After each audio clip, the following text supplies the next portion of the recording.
Hello my dear friends and welcome back to the another video lecture of Nancer tutorials. So guys, आज हम बात करने वाले about the external respiration के बारे में। गाइस, इसके पहले हमने जिस चीज की बात की थी वो था about the mechanism of breathing, जहां पर आपने बात किया था about the inspiration and expiration.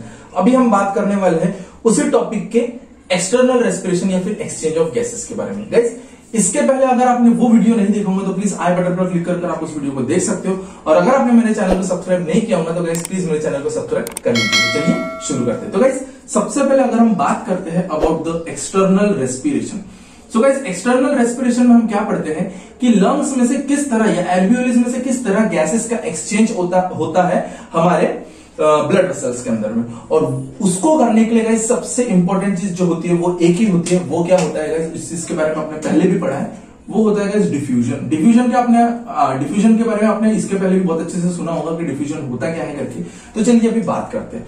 Guys, हमारे पास में जो होता है हमारा रेस्पिरेटरी सरफेस, वो क्या होता है, वो होता है हमारे alveoli, and these alveoli are present inside our lungs. अब हमारे लंग्स के अंदर में गाइस कितने एल्वियोलाइज प्रेजेंट होते हैं? हमारे लंग्स के अंदर में प्रेजेंट होते हैं up to guys 700 million alveoli. Guys सोचो 700 मिलियन एल्वियोलाइज। 1 मिलियन मतलब 10 लाख होता है। मैंने बोला 1 मिलियन मतलब 10 लाख, तो 700 million एल्वियोलाइज। And you won't imagine guys, अगर हमारी सारी एल्वियोलाइज को निकाल के हम उसको एक पतले पेपर की तरह फैला दे तो आपको पता है एक पूरा गोल्फ कोर्स कवर, एक पूरा जो गोल्फ कोर्ट होता है वो कवर हो जाएगा। इतनी सारी एल्वियोलाइज हमारे अंदर में प्रेजेंट होती है। ओके, अब अगर हम बात करते हैं अबाउट द एक्सटर्नल रेस्पिरेशन में, तो यहां पर गाइस सबसे पहले हमारे पास में क्या होता है, हमारे लंग्स होते हैं। तो सबसे पहले हम यहाँ पे लंग्स बना लेते हैं। ओके, सो ये है गाइस हमारे लंग्स। ठीक है, छोटे से लंग्स बनाया हो मैंने, ये हमारे लंग्स है।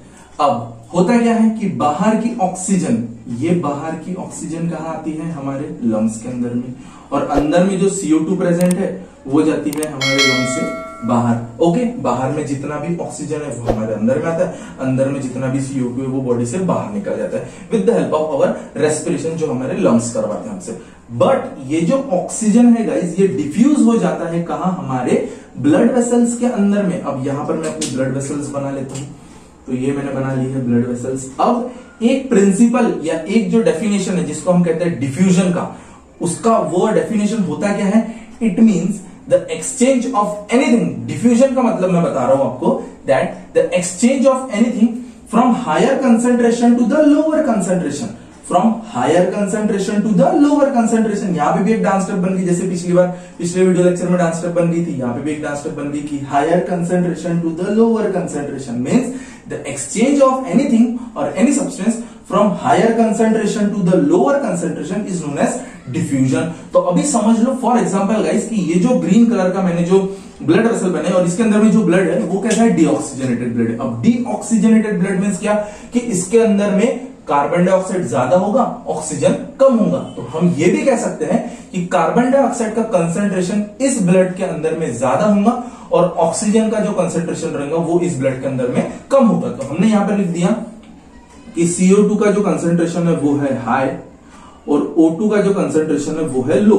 लेकिन वही अगर हम लंग्स की बात करते हैं तो ऑक्सीजन का कंसंट्रेशन जो है वो है हाई और CO2 का जो कंसंट्रेशन है वो है लो। तो अब होगा क्या कि मैंने अभी थोड़ी देर पहले बताया, higher concentration to the lower concentration.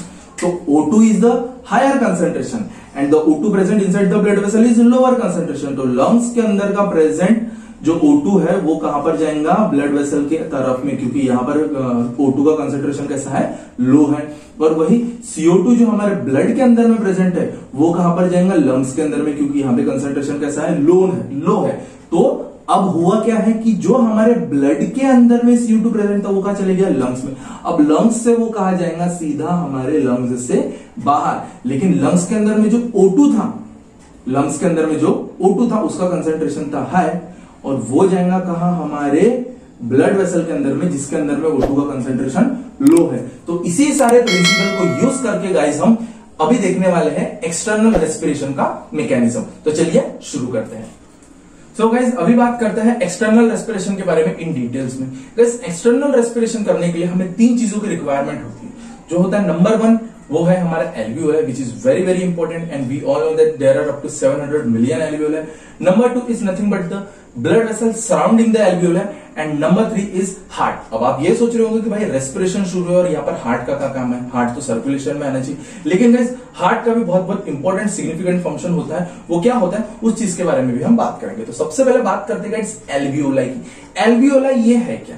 Alveoli we all know that it is nothing but our main respiratory organ और main respiratory surface for the exchange of gases, for the diffusion of gases. और यहां पर अगर हम बात करते हैं alveoli, तो यहां पर हमने बना ली है क्या, एल्वियोलाई, ये हमारी एल्वियोलाई बन गई। दूसरा क्या है गाइस, यहां पर कुछ रेस्पिरेटरी सरफेसेस होते हैं गाइस, कुछ रेस्पिरेटरी मेम्ब्रेन्स होते हैं जो आपको एल्वियोलाई में नजर आते हैं। उसमें जो सबसे पहला सरफेस होता है गाइस वो होता है रेस्पिरेटरी मेम्ब्रेन। तो ये है very very thin respiratory membrane, जो आपको पिक्चर में भी दिखाई दे रहा होगा, रेस्पिरेटरी मेम्ब्रेन जो ब्लू कलर का है। और यहां पर है alveolar membrane, very very important point, ये चीज को आपको ध्यान में रखना है।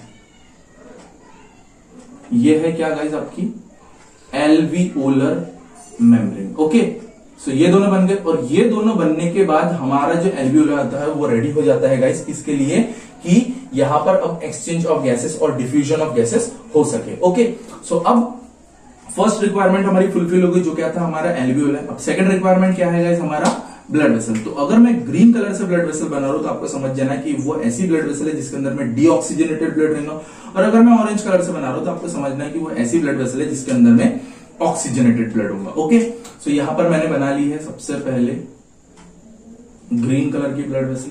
तो इसके अंदर में कौन सा ब्लड है गाइस, डीऑक्सीजनेटेड। फिर यहां पर मैं बना लेता हूं हमारा हार्ट, ये हमने बना लिया है हार्ट। और फिर मैं यहां पर फिर से रेड कलर से बनाऊंगा अब, या ऑरेंज कलर से बनाऊंगा। तो इसका मतलब क्या है कि ये है कौन सी वाली ब्लड वेसल जिसके अंदर में कौन सा ब्लड है, ऑक्सीजनेटेड ब्लड है। ओके, तो ये बन गया। अब फिर से मैं यहां पर बना रहा हूं एक ग्रीन कलर की ब्लड वेसल, और यहां पर मैं बना रहा हूं एक फिर से रेड कलर की ब्लड वेसल।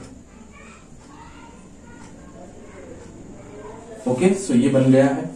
अब यहां पर गाइस होता क्या है कि हमारी जो एल्वियोलाइज होते हैं इनके अंदर में जाती है गाइस गैसेस। अब हमारे जो एटमोस्फियर है, हमारा जो एनवायरमेंट है गाइस, उसके अंदर यहां पर होता क्या है कि एटमोस्फियर में ढेर सारी गैसेस होती है। यहां पर नाइट्रोजन में मिलता है हमको, कार्बन डाइऑक्साइड में मिलता है, एज वेल एज हमारा ऑक्सीजन भी होता है। और नाइट्रोजन की जो परसेंटेज होते हैं वो सबसे हाई होते हैं, विच इज 78%।